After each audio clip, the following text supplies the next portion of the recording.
Om Shanti, Om Shanti, Om Shanti. Good morning. आज हम सुनते हैं 1-3-22 के अनमोल मधुरमा वाक्य। आज शिवरात्रि की आप सभी को बहुत बहुत मुबारक हो, मुबारक हो, मुबारक हो। शिव का झंडा हर एक लहरा रहा होगा। आज मंगलवार, प्यारे बाबा हमारी सब मनोकामना पूर्ण करते हैं। बाबा कहते, बच्चे तुम्हें अपनी तकदीर हीरे जैसी बनानी है। पुरुषार्थ कर बाप से पूरा पूरा वर्षा लेना है। फिर बाबा ने कहा, सृष्टि रूपी रंगमंच पर तुम सब एक्टर हो, हर एक को पार्ट बजाना ही है। आत्मा अजर अमर अविनाशी है, ये पार्ट कभी घिसता नहीं, कभी कम नहीं होता। ड्रामा अनुसार वो पार्ट चलता है। इस समय ईश्वर के बच्चे, फिर तुम स्वर्ग के मालिक बनेंगे तो देवी देवताओं के बच्चे। सतयुग में तो है ही स्वराज्य। इस समय हम स्वराज्य चाहते हैं, पुरुषार्थ कर रहे हैं। बाबा ने कहा, स्वर्ग की स्थापना करते, राउंड फिरा कर नरक की स्थापना करते। बाबा स्वर्ग की स्थापना करते, बाबा से स्वर्ग की रजाई ले रहे हैं। वैसे जब कोई मरता है तो कहते हैं स्वर्ग पधारा। इससे सिद्ध है कि हम नरक में हैं, लेकिन स्वर्ग को ऐसे तो जा नहीं सकते। उसके लिए तो पुरुषार्थ करना पड़ता है। उसके लिए दैविक गुण भी धारण करने हैं, देवता स्वरूप बनना है, स्वभाव संस्कार भी बहुत मीठा बनाना है, तब हम ऐसी दुनिया में चल सकते हैं। सिर्फ कहने से तो नहीं चल सकते, क्योंकि स्वर्ग में जाना कोई आसान बात नहीं। उसमें बहुत ज़्यादा पुरुषार्थ की आवश्यकता है। बाबा कहते, बच्चे आत्मानी बनो। आत्मा ही सब कुछ करती है। आत्मा इस शरीर के द्वारा जन्म ले, शरीर धारण करती है, फिर छोड़ती है। कर्म अनुसार उसे शरीर मिलता है। फिर बाबा ने कहा, इस समय तुम गॉड फादर स्टूडेंट हो। तुम्हें गॉड फादर द्वारा स्वर्ग का वर्षा मिलना है। फिर ऐसे बाप को तुम भूल जाते हो। तुम कि जब कोई स्वर्ग में जब नरक से शरीर छोड़ता है, कहते हैं स्वर्ग पधारा, तो तुम्हें खुशी होनी चाहिए, फिर रोते क्यों है? इतना हमें स्वर्ग में जाने के लिए पुरुषार्थ करना। अगर ऐसे ही कोई शरीर छोड़कर स्वर्ग में चला जाए, फिर तो 2 गोली खिला करके ख़त्म कर दें, स्वर्ग में गया। वहाँ तो मार ठाल बहुत होते हैं। सतयुग तो सतयुग है। फिर बाबा ने कहा, इस समय ना कोई निर्वाण धाम वापस जा सकता है, ना कोई स्वर्ग जा सकता है। हम इस समय बैठे हैं पुरुषोत्तम संगम युग पर। ये संगम युग ही जिसमें हमारा जीवन बनता है। इसी समय बाप आकर हमारे को ऊंचा उठाते हैं। सतयुग त्रेता में तो हम बिल्कुल निर्विकारी रहते, सुखी रहते। द्वापर से ही ये रावण का राज्य शुरू होता है तो हम दुखी होना शुरू होते हैं। कलयुग में तो बिल्कुल तमो प्रधान बन जाते हैं। तो जब इनको भी जब शिव बाबा ने इनमें प्रवेश किया, रथ भी मुकर्रर है, फिर इनके द्वारा हमें आकर ज्ञान लिया। जो ज्ञान दिया वो अभी हम सुनते हैं। बाबा कहते, मीठे बच्चे तुम्हें अपनी तकदीर हीरे जैसी बनानी है। पुरुषार्थ कर बाप से स्वर्ग का पूरा पूरा वर्षा लेना है। प्रश्न है, कौन सा राज बुद्धि में अगर युक्ति युक्त बैठ जाए तो पार खुशी होगी। ड्रामा का रास। इस ड्रामा में हर एक्टर की अविनाशी पार्ट मिला हुआ है, जो बजाना ही है। कोई कभी पार्ट घिसता या मिटता नहीं। कहते हैं बनी बनाई बन रही, अब कुछ बननी नहीं। इसमें हेर फेर नहीं हो सकता। कल पूरा होगा, फिर सेकंड बाय सेकंड हुबहू पार्ट चलेगा। ये बहुत गुह्य राज है। जो युक्ति युक्त बुद्धि में बैठे तो खुशी रहे, नहीं तो मूंझते हैं। बाबा कहते, बच्चे मूंझो नहीं। बाप में पूरा निश्चय रख, पूरा पुरुषार्थ लेने, पूरा वर्षा लेने का पुरुषार्थ करो। गीत है, तुम्हें पाके हमने जहाँ पा लिया, ज़मीं तो ज़मीं आसमां पा लिया। ओम शांति। मीठे मीठे ईश्वरी बच्चों ने गीत सुना। ड्रामा अनुसार समझ में आता है कि तुम अभी बने हो ईश्वर के बच्चे। ईश्वर से तुम स्वर्ग का मालिक बनने आए हो अथवा स्वराज्य लेने आए हो। नरक के मनुष्य मात्र तो ये जानते ही नहीं कि स्वर्ग होता क्या है।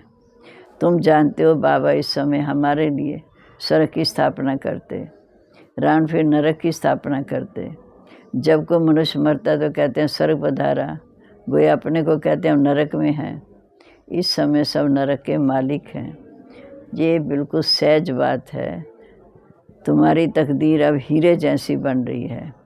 हीरे जैसी तकदीर बाप के सिवाय कोई बना नहीं सकते।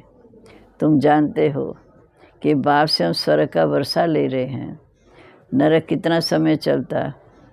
कहते स्वर्ग तो लाखों वर्ष चलता है। बाप कहते तुम गार्डली स्टूडेंट हो, गॉड फादर द्वारा तुम्हें स्वर्ग का वर्षा मिलता है। फिर बाबा को भूलते क्यों हो? ये बाबा को समझ में नहीं आता। तूफान तो बहुत आएंगे, तब क्या बगैर मेरा तुम स्वर्ग के मालिक बन जाएंगे? कोई शरीर छोड़ता है तो तुम्हें खुशी होनी चाहिए, तालियां बजानी चाहिए। अगर स्वर्ग में जाना इतना सहज हो, फिर तो किसी को गोली दे के मार दो, फिर स्वर्ग में चला जाए। फिर जहाँ दुख में रहने की दरकार क्या पड़ी? दुख में मनुष्य कितना दुखी होते हैं, सिपाही भी कितना मरते हैं। बाबा कहते सबको समझाओ कि अगर वो स्वर्ग में गया फिर रोते क्यों? वास्तव में ना कोई स्वर्ग जा सकता, ना कोई मुक्ति धाम जा सकता। अब तुमको स्वर्ग में चलने का उपाय बाप बता रहे हैं। स्वर्ग का रचयिता जब आकर स्वर्ग रचे तब स्वर्ग में कोई जाए ना।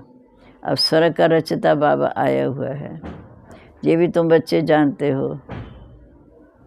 जब रावण राज्य शुरू होता तो देवी देवताएं बाहर नरक में चले जाते, उसी समय से विकार शुरू हो जाते। तुम बच्चे ये नहीं कह सकते कि बाबा ने इनमें प्रवेश क्यों किया। जब साक्षात्कार हुआ तब बाबा आया। बाबा कब आया ये मालूम नहीं पड़ता कब आया। कृष्ण के आने की घड़ी दिखाते हैं, शिव बाबा के आने की घड़ी नहीं। बाबा तो मालिक है, कब आते हैं या मुरली से समझ जाते हैं। वे बाबा कब आते हैं ये मालूम नहीं, मुरली से समझ जाते हैं। बाप समझाते मैं कालों का काल हूँ, मैं सबको वापस ले जाऊँगा। बाबा समझाते मैं कालों का काल हूँ, मैं सबको वापस ले गया था। सतयुग में तो संख्या बहुत थोड़ी थी, कल युग में देखो कितनी संख्या है। सभी आत्माओं को वापस जाना है, तो मैं पंडा बनकर आया तुम्हें साथ ले जाने। नई दुनिया के लिए समय तुम्हें पढ़ा रहा हूँ। नरक क्या है, स्वर्ग क्या है, स्वर्ग कब शुरू होता है, ये बातें सन्यासी भी नहीं जानते। रचयिता भी एक, सृष्टि भी एक। अब तुम जानते हो बाबा से स्वर्ग लेने आए, याद करते हैं पतित पावन बाप को, तो ज़रूर बाप भी संगम समय अर्थात कलयुग के अंत और सतयुग के आदि के संगम समय पर आते हैं। बाबा से स्वर्ग का वर्षा लेना है तो हम इस समय बाप से राजयोग सीख रहे हैं। कलब कलब वर्षा लेते हैं, नहीं तो वृद्धि कैसे होगी। फिर कितना अच्छा गीत है, इनका अर्थ भी तुम बच्चे ही समझते हो। गीत कितना मीठा तुम्हारे दिल से लगता है। बाबा हम आपसे ऐसा राज्य लेते हैं जो कोई लूट भी ना सके। ये अविनाशी वर्षा जो अविनाशी बाप से मिल रहा है। अनादि व ड्रामानुसार अथवा गीता के कथन अनुसार फिर से बाबा आए हैं गीता का ज्ञान सुनाने, जिसमें राजयोग सिखाया था। बाबा कहते युक्ति से समझा लो, कोई कहते ज्योति जो समा गया। आत्मा तो अविनाशी है, उसका पाठ भी अविनाशी है। उनका पाठ कभी घिस नहीं सकता, कभी मिट नहीं सकता। कहते बनी बनाई बन रही, अब कुछ बननी ना है। अदली बदली कुछ नहीं हो सकती। कितना वंडर है, इतनी छोटी सी आत्मा में अविनाशी पाठ नूंदा हुआ है। कल पूरा होगा फिर ऐसे रिपीट होगा, सेकंड बाय सेकंड वैसे ही पास होगा। ड्रामा को भी पूरा युक्ति युक्त समझना है।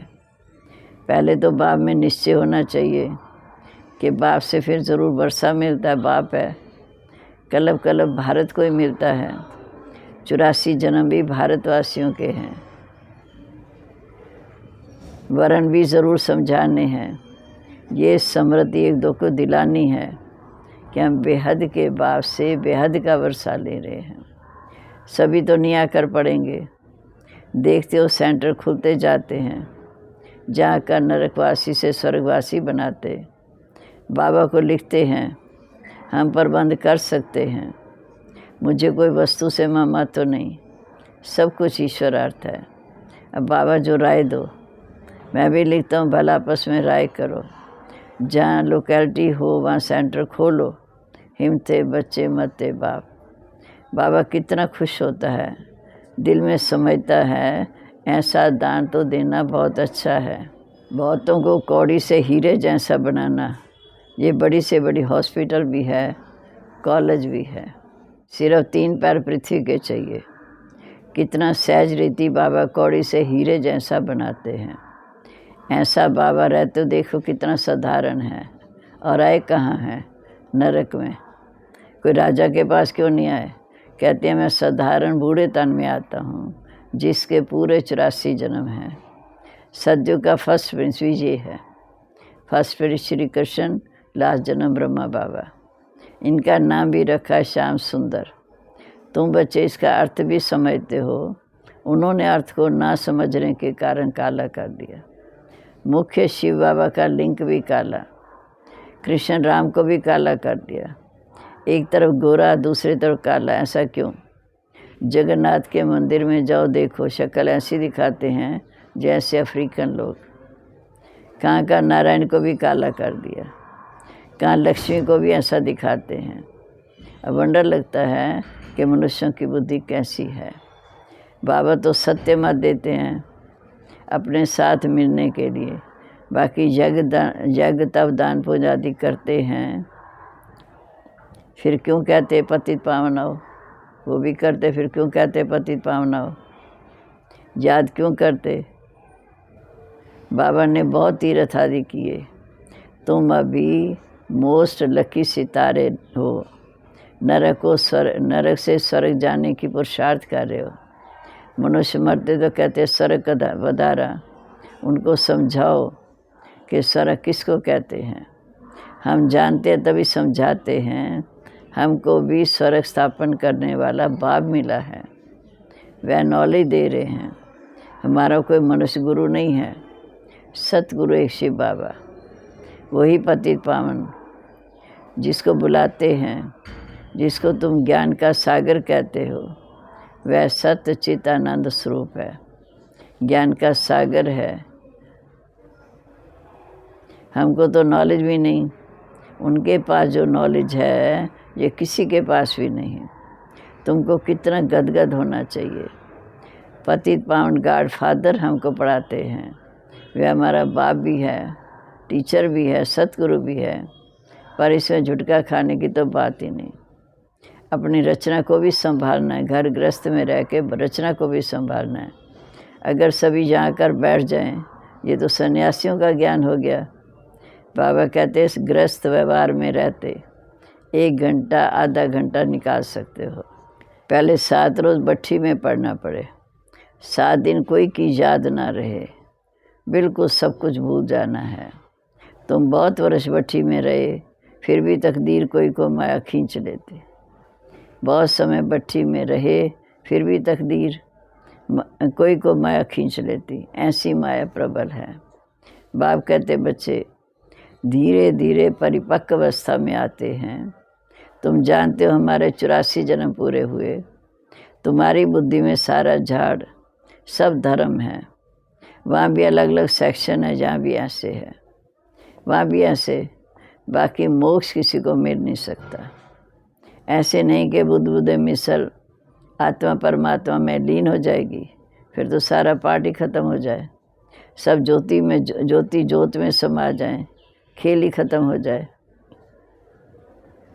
भक्ति में तो कुछ मुख मीठा थोड़ी होता है। तुम बच्चे जानते हो भक्ति में कोई मुख मीठा नहीं होता। तुम बच्चे जानते हो मुख मीठा कौन करते। ये तो बाप की पढ़ाई पर तुम्हें पूरा ध्यान देना है। पुरानी दुनिया को देख लट्टू मत हो जाओ, दे अभिमान में मत आओ। अब तो अपनी बैग तैयार कर ट्रांसफ़र कर लो, अर्थात बाप के आगे अर्पण कर दो। अब ये दुनिया खलास होनी है। बाबा कहते बच्चे इस समय सब इंश्योर कर दो। भक्ति मार्ग में करते हैं तो अलग काल का सुख मिलता, समझते हम ईश्वर अर्थ करते हैं। भक्ति में जो करते हैं उसका अलग का सुख मिलता, समझते हैं ईश्वर अर्थ दिया, अब तुम भी देते हो तो बाबा फिर रिटर्न में तुम्हें सतयुग में देगा। डायरेक्ट होने के कारण तुमको 21 जन्म का इंश्योरेंस मिलता है। बाबा कहते देखो हमने फुल इंश्योरेंस किया तो फुल रजाई मिली, वो है जिस्मानी इंश्योरेंस, ये है रूहानी इंश्योरेंस। बाप के पास ईश्वर दान करते हैं तो ईश्वर रिटर्न में देते हैं। वह तो भक्ति मार्ग में भी दाता है, ज्ञान मार्ग में भी दाता है। ये है बेहद की पढ़ाई, बेहद की बादशाही के लिए। अब जितना चाहो उतना लो, विश्व की रजाई ले सकते हो। पुरुषार्थ की जय, कोशिश करो विजय माला में पिरोए जाएं। मुझसे तो सर्जन राय देने वाला बैठा है। तुम जानते हो हमने अनेक बार बादशाही ली और गवाई। ये ज्ञान अभी है, सतयुग में ये ज्ञान भी भूल जाएगा। अच्छा जी, मीठे मीठे सिक्के लदे बच्चों प्रेत माता पिता बाप दादा का याद प्यार। Good morning. रूहानी बाप की रूहानी बच्चों को नमस्ते। रूहानी बच्चों की रूहानी बाप दादा को नमस्ते। नमस्ते बाबा, गुड मॉर्निंग। शुक्रिया बाबा, शुक्रिया। धारणा के लिए मुख्य सार। पुरानी दुनिया को देख लट्टू नहीं बनना है, अपनी बैग ट्रांसफ़र कर देनी है, अपना सब कुछ इंश्योर कर देना है। कोई भी वस्तु, दूसरी पॉइंट है, कोई भी वस्तु में अगर ममत्व नहीं है तो फिर कौड़ी से हीरे जैसा बनाने की सेवा करनी है। दान करने से ही ज्ञान धन बढ़ेगा। अब आज का वरदान, निमित्तपन की स्मृति से हर पेपर में पास होने वाले एवर रेडी नष्टो मोहाभव। निमित्तपन की स्मृति से हर पेपर में पास होने वाले एवर रेडी नष्टो मोहाभव। एवर रेडी का अर्थ है नष्टो मोहा, स्मृति शुरू। उस समय कोई भी संबंधी अथवा वस्तु याद ना आए, किसी में भी लगाव ना हो, सबसे न्यारा सबका प्यारा। इसका सहज पुरुषार्थ है निमित्त भाव।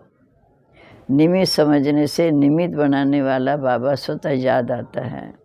मेरा परिवार, मेरा काम नहीं, मैं निमित्त हूँ। इस निमित्तपन की स्मृति से हर पेपर में पास हो जाएंगे। स्लोगन है, ब्रह्मा बाप के संस्कार को अपना संस्कार बनाना ही फॉलो फादर करना है। ब्रह्मा बाप के संस्कार को अपना संस्कार बनाना ही फॉलो फादर है। ओम शांति। अब हम प्यारे बाबा के मधुर माँ बाप के मनन करते हुए उन्हें याद करते हैं। ओम शांति।